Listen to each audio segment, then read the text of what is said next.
Hi.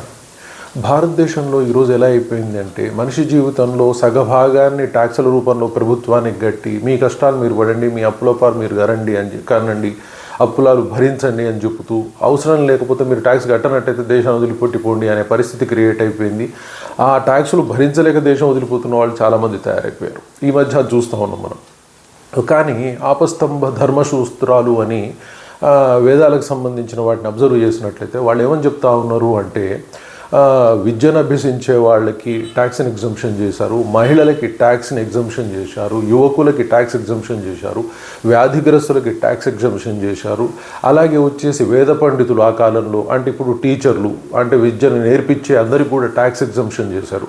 వీళ్ళెవరు tax కట్టాల్సిన అవసరం లేదు అని చెప్పింది. అంటే సమాజంలో ముఖ్య భాగమయ్యే వాళ్ళు కొంతమంది అయితే సమాజంలో ఏమంటుంది దాన్ని వ్యాధి ద్వారా లేదా మరికొన్ని విషయాల ద్వారా బాధపడే వాళ్ళు మరికొంతమంది ఉంటే మహిళల గౌరవం గురించి ఈరోజు మాట్లాడుతూ ఉన్నారు. కానీ అలాంటి విషయాలు పరిస్థితులు కనిపించడం లేదు. కానీ మహిళలకు కూడా అంత గౌరవము శాస్త్రాలు ఇచ్చాయి. సో ట్యాక్స్ ఎగ్జంప్షన్ అనేది అంత అద్భుతంగా ఉంది అక్కడ.